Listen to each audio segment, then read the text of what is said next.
They want your bitcoin, और वो कौन लोग हैं आप अच्छी तरह जानते हैं। इस वीडियो में ना मैं आपको एक ऐसा कॉन्सेप्ट बताने वाला हूँ क्रिप्टो मार्केट के रिलेटेड, अगर आप उसको अच्छी तरह समझ जाते हैं ना, थोड़ा टेक्निकल ज़रूर है, अगर आप इसको अंडरस्टैंड कर लेते हैं तो क्रिप्टो मार्केट का हर मूव आपकी फिंगर टिप्स पे होगा। जो क्रिप्टो माइनिंग होती है ना, बिटकॉइन माइनिंग की चले मैं बात कर लेता हूँ, ये थोड़ा सा डिफ़िकल्ट कॉन्सेप्ट है, लोगों को इसके बारे में नहीं पता है। जो माइनर्स हैं उनको इनके बारे में पता है, जो मार्केट की बिग वेल्स हैं वो इसको अंडरस्टैंड करके लेती हैं, अपना मूव लेती हैं, बाइंग करती हैं या सेलिंग करती हैं, हमें बाद में पता चलता है। सही है। तो ये जो चीज़ें होती हैं ना टेक्निकल्स, अगर हम इसको समझ जाते हैं और ये चीज़ें हमारे जब सामने आती हैं हमें पता चल जाता है, फटाफट से पता चल जाता है अभी सेलिंग प्रेशर आने वाला है, अभी बाइंग प्रेशर आने वाला है, मार्केट ऊपर जाएगी या नीचे जाएगी। अच्छा, मैंने आपको पहले बताया कि ये ना थोड़ा सा डिफ़िकल्ट कॉन्सेप्ट है, लेकिन मैं इतना आसान करके आपको एक्सप्लेन करूँगा ना इस वीडियो में इस कॉन्सेप्ट को कि एक 12 साल का बच्चा भी ईज़िली समझ जाएगा। मैं हमेशा जब भी वीडियो बनाता हूँ ना, जब मुश्किल कॉन्सेप्ट होता है तब मैं ये अंडरस्टैंड करता हूँ कि अगर मैं एक 12 साल के बच्चे को, मैं अपने जहन में ये समझाता हूँ अपने आप को कि अगर मैं 12 साल के बच्चे को बताऊं तो क्या वो समझ जाएगा मेरी बात। ठीक है। तो यहाँ पे काफ़ी न्यूबीज़ भी हैं जिन्होंने रिसेंटली क्रिप्टो वर्ल्ड में कदम रखा है, और काफ़ी लोग ऐसे भी हैं जो कि सीनियर्स भी हैं। ठीक है, हमने सबको साथ में लेके चलना है। अच्छा जी, क्रिप्टो माइनिंग में 3 चीज़ें इंपॉर्टेंट होती हैं। 1 हैश रेट, ठीक है, 2 ब्लॉक साइज, 3 जो होता है वो होता है माइनिंग डिफ़िकल्टी। हमने इन तीनों को अंडरस्टैंड करना है, मार्केट की ग्रिप हमारी मुट्ठी में होगी।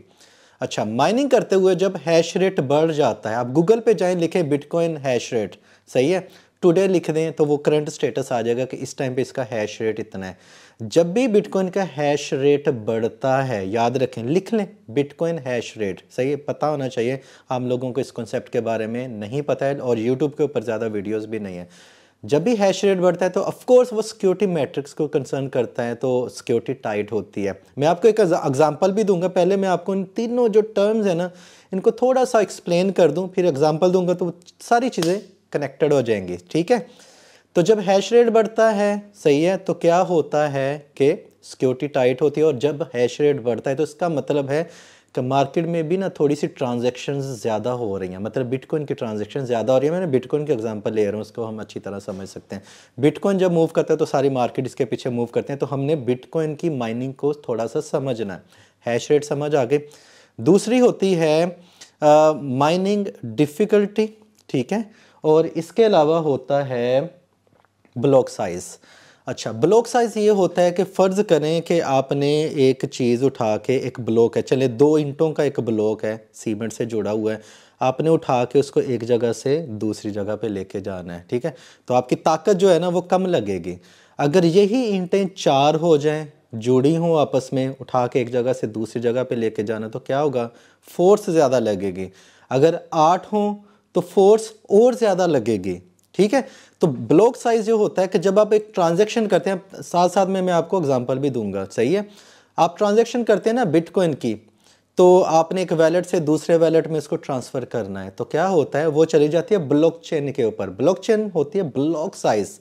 अब एक एक ब्लॉक साइज में एक एक गाड़ी भर के इसको आगे दे दी जाती है, पोस्ट कर दी जाती है। ठीक है, कि ये इसको इस एड्रेस पे सेंड करना है, इसको इस एड्रेस पे सेंड करना है, इसको एड्रेस पे सेंड करना है। अब वो होता है एक कॉम्प्लेक्स मैथ के थ्रू, और उसको सोल्व कौन करते हैं, बड़े बड़े सुपर कंप्यूटर्स, और उसको ऑपरेट कौन करते हैं, माइनर्स। आप जब सेंड करते हैं वो जाती है ब्लॉकचेन के ऊपर, ब्लॉकचेन के ऊपर वो ब्लॉक साइज में आगे ट्रांसफ़र हो जाते हैं, तो एग्जैक्ट उसी वैलेट में चली जाती है जहाँ पे आपने सेंडर की डिटेल ऐड की होती है। समझ गए मेरी बात। इस टाइम पे, ठीक है, आज की डेट में अगर मैं बात करूं, फ्यूचर में ये डिफरेंट भी हो सकता है, ब्लॉक साइज काफ़ी ज़्यादा बड़ा हो चुका है। सही है। एक नॉर्मल जो ब्लॉक साइज होता है ना उससे 40 to 50%, सही है, ब्लॉक साइज बड़ा हो गया है। इसका मतलब है कि कंप्यूटर्स को ज़्यादा पावर की ज़रूरत है। सेकेंडली, माइनर्स का कंपटीशन बढ़ गया। थर्ड, इनका जो टाइम पीरियड होता है ना जब ट्रांजैक्शन को एग्जीक्यूट करने का, वो बढ़ जाता है जब ब्लॉक साइज इंक्रीज हो जाता है। सही है। तो जब ये बढ़ता है तो टाइम जो होता है ना वो ज़्यादा लगता है। होता है ना कि आमतौर पे नॉर्मल डेज हैं, बिटकॉइन को हमने ट्रांसफ़र किया तो वो 10 से 15 मिनट में या 5-6 मिनट में चला गया। जब ब्लॉक साइज बढ़ जाता है, पीछे अब समझ आ गया कॉन्सेप्ट मशीन्स में क्या हो रहा है, तब वो जहाँ पे 10 मिनट लगते तो 20 मिनट लगेंगे या 30 मिनट लगेंगे। आप कहेंगे यार ये बड़ी देर हो गई है, तो वो होता है कि इसकी जो ट्रांजेक्शन है वो हार्ड हो गई हैं और काफ़ी ज़्यादा नेटवर्क कंजस्टेड हो जाता है। अब इससे तीसरी चीज़ पैदा होती है, जब ये दोनों चीज़ें, हैश रेट भी बढ़ जाता है, ट्रांजैक्शन बढ़ने से हैश रेट बढ़ता है, ठीक है। और उसके बाद जब ब्लॉक साइज इंक्रीज हो जाता है, क्यों होता है? क्योंकि ट्रांजैक्शंस काफ़ी ज़्यादा हो जाती हैं, सही है। ये तब होता है जब मार्केट बुलिश हो जाती है, ठीक है, या फिर मार्केट काफ़ी ज़्यादा नीचे हो जाती है, लोग जल्दी जल्दी धड़ाधड़ से अपने प्राइवेट वैलेट से एक्सचेंज के ऊपर लेके आते हैं, एक्सचेंज से प्राइवेट वैलेट पे लेके आ जाते हैं, तो नेटवर्क बिजी हो जाता है, कंजस्टेड हो जाता है, माइनर्स को ब्लॉक साइज इंक्रीज करना पड़ता है। ईजी है। जब ये सारी चीज़ें होती हैं तो माइनिंग डिफ़िकल्टी इंक्रीज होती है, ठीक है, समझ आ गई। आपने ट्रांजैक्शन की, आपकी ट्रांजैक्शन लेट हुई, इसके पीछे पर्पस क्या हुआ? ब्लॉक साइज इंक्रीज था और माइनिंग डिफ़िकल्टी हुई, टाइम ज़्यादा कंज्यूम, तो ट्रांजैक्शन लेट हो गई, डिले हो गई, या कंजस्टेड हो गई, या स्टक हो गई ब्लॉकचेन के अंदर। समटाइम ऐसा भी होता है कि या 2-2 दिन के बाद होता है। जब ऐसा होता है तो 3 टर्म्स आपसे सीखी हैं, hash rate, mining difficulty, block size. जब बिटकॉइन में ऐसा होता है तो ये तीनों चीज़ें मिल जाती हैं, तब आता है सेलिंग प्रेशर। सेलिंग प्रेशर आता है, ठीक है, समझ गए। माइनस जो होते हैं, कंपटीशन बड़ा होता है, वो सेल करते हैं। इस टाइम पे अगर मैं बात करूँ ना, जो हैश रेट है वो हो चुका है 51,000, ठीक है। और इसके बाद जो है डिफ़िकल्टी है वो भी काफ़ी ज़्यादा हाई हो चुकी है, ठीक है। लेकिन अगर मैं बात करूं माइनर्स फ्लो की, ठीक है, माइनर्स के जो रिजर्व हैं इस टाइम पे 1.825 मिलियन है, 1.8 मिलियन बिटकॉइन वो होल्ड कर रहे हैं। अगर सेलिंग प्रेशर आता है, इनमें से आधे भी सेल करते हैं, बिटकॉइन की प्राइस नीचे आ जाएगी। समझ गए इस कॉन्सेप्ट को। माइनर्स को जो रिजर्व है यूएसडी में वो इस टाइम पे है 94 बिलियन। देखो मैं हमेशा कहता हूँ ना, या तो आपके अकाउंट में बीटीसी होने चाहिए या होने चाहिए यूएसडी। मार्केट क्रैश हुई तो यूएसडी से बीटीसी बाई करो, मार्केट पंप हुई तो बीटीसी से आ जाए इसमें यूएसडी में। माइनर्स भी ऐसे कर रहे हैं, ठीक है। तो इस टाइम पे इनके पास 1.8 मिलियन है जो इन्होंने माइन करके कमा लिए हैं। ये mostly amount of the coin held by the affiliated miners. Affiliated जो कि रजिस्टर्ड हैं, ये उनका डाटा है। जो अनरजिस्टर्ड है उनके पास पता नहीं कितने होंगे। तो इस टाइम पे जब ये ऐसा होता है ना, तब मोस्टली जब बिटकॉइन की प्राइसेस हाई हो जाती हैं, तब जो है वो सेलिंग प्रेशर आता है। इस टाइम पे बिटकॉइन की प्राइस कितनी हो चुकी है? 52,000 के अराउंड अबाउट है।